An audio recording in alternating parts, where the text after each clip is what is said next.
Sorry over அடிக்கும் போது இந்த மாதிரி ஃபர்ஸ்ட்ல இருந்து இப்படி மடிச்சுட்டே போக கூடாது. இப்படி மடிச்சா சுருண்டுட்டே வரும்.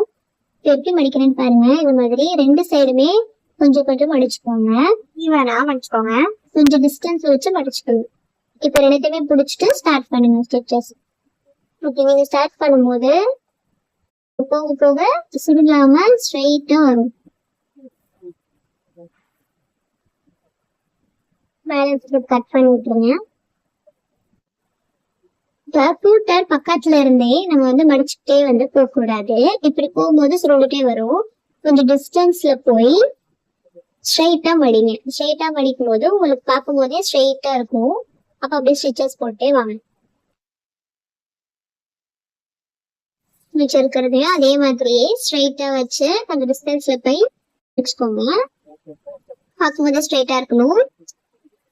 இப்போ ஃபுல்லா ஸ்டிச் போட்டுருங்க.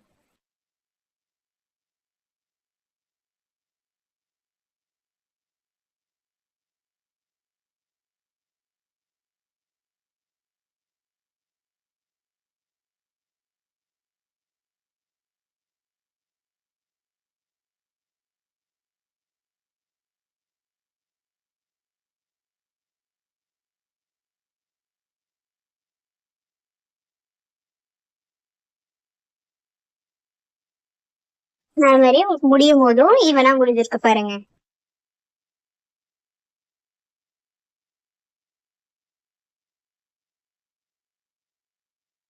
எப்படி வந்திருக்குன்னு பாருங்க. எப்படி ஸ்ட்ரைட்டா இருக்கா? இந்த மாதிரி தான் இருக்கு. ஃபால்ஸ் தைக்கிறதுக்கு நல்ல பக்கம் அடியில இருக்கிற மாதிரி வச்சுக்கோங்க. பேக் சைடு உங்களை ஃபேஸ் பண்ண மாதிரி வச்சுக்கோங்க. நான் ஃபால்ஸ் வந்து இந்த டிசைன் இருக்கிறதுனால இங்க இருந்து தைக்க ஸ்டார்ட் பண்ண போறேன். நீங்க வந்து பட்டு சாரியில வேற சாரியா இருந்துச்சுன்னா ஒரு 10 இன்ச் வரையும் ஸ்பேஸ் விட்டுட்டு நீங்க ஸ்டார்ட் பண்ணீங்கன்னா கரெக்டா இருக்கும். ஃபால்ஸ்ல வந்து அவங்களே ரெண்டு சைடும் மடிச்சு ஸ்டிச் பண்ணிருப்பாங்க. இது வந்து பேக் சைடு, இது ஃப்ரண்ட். ஃப்ரண்ட் வந்து நீங்க இப்போ உங்களுக்கு ஃபேஸ் பண்ண மாதிரி வச்சுக்கணும். பேக் சைடு டச் இருக்கிற மாதிரி இருக்கணும். இப்ப நான் ஃபோல்ட் பண்ற மாதிரி ஃபோல்ட் பண்ணிக்கோங்க. கீழ இருந்து தான் நம்ம ஸ்டிச்சஸ் ஸ்டார்ட் பண்ணோம்.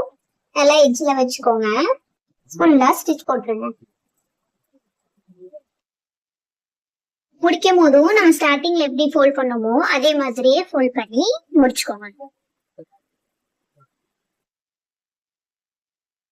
இப்ப நம்ம ஃபர்ஸ்ட் தைக்க ஆரம்பிச்சோம்ல, அந்த இடத்தை திரும்பி எடுத்துக்கோங்க. அதுல வந்து இப்ப நம்ம தச்ச சைடுக்கு ஆப்போசிட் சைட்ல இருந்து இப்ப நம்ம தைக்க போறோம். அதுக்கு முதல்ல இங்க நம்ம தச்சோம்ல, அதுல இருந்து லைட்டா பிரஸ் பண்ணுங்க. பிரஸ் பண்ணும்போது உங்களுக்கு ஸ்ட்ரெயிட்டா வரும். அங்க இருந்து இப்படி பிரஸ் பண்ணுங்க. நான் அப்படியே பிரஸ் பண்றேன்னு பாருங்க. இந்த மாதிரி பிரஸ் பண்ணிட்டு நீங்க வந்து ஃபோல்ட் பண்ணி ஸ்டிச் பண்ணும்போது உங்களுக்கு ஃபுல் சாரியும் ஸ்ட்ரெயிட்டா வந்து கிடைக்கும். கொஞ்சம் கிராஸா நீங்க வச்சுட்டீங்கன்னா தைக்கும் போது கிராஸா போயிடும். அதனால இந்த மாதிரி பிரஸ் பண்ணி ஸ்டிச் பண்ண ஆரம்பிக்கும். இப்படி ஸ்ட்ரைட்டா போட்டுட்டு அப்படியே பேல உள்ள ஃபால்ஸ்ல தைக்க ஆரம்பிச்சிருக்கோம். இப்படி நம்ம திருப்பும் போது உங்களுக்கு சாரி வந்து மிஷினுக்கு இந்த சைடு வந்து வந்துடும். அதனால உங்களுக்கு டிஸ்டர்பன்ஸா இருக்காது. இதுவே நீங்க முன்னாடி மாதிரி தச்சுட்டே போயிருந்தீங்கன்னா உங்களுக்கு வந்து டிஸ்டர்பன்ஸா இருக்கும் சாரி. அதனாலதான் நம்ம இப்படி தைக்கிறோம்.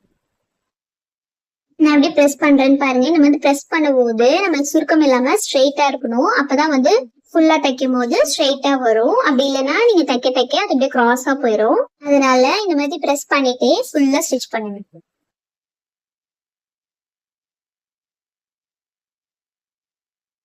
இந்த லைன் முடியும் போது லாக் பண்ணிக்கோங்க. லாக் பண்ணிட்டு அப்படியே சாரியை டர்ன் பண்ணிக்கோங்க. இப்ப ஸ்ட்ரைட்டா ஒரு ஸ்டிச் போட்டோம் பாருங்க. எப்படி எனக்கு ஸ்ட்ரைட்டா வந்திருக்கு. எந்த சுருக்கமும் இல்லாம ஸ்ட்ரைட்டா முடிஞ்சிருக்கு. எக்ஸ்ட்ரா எந்த பீஸும் இல்ல. சாரிலையும் சுருக்கம் இல்ல, ஃபால்ஸ்லயும் சுருக்கம் இல்ல. இந்த மாதிரி கரெக்டா முடிஞ்சிருக்கணும். தேங்க்ஸ் ஃபார் வாட்சிங்.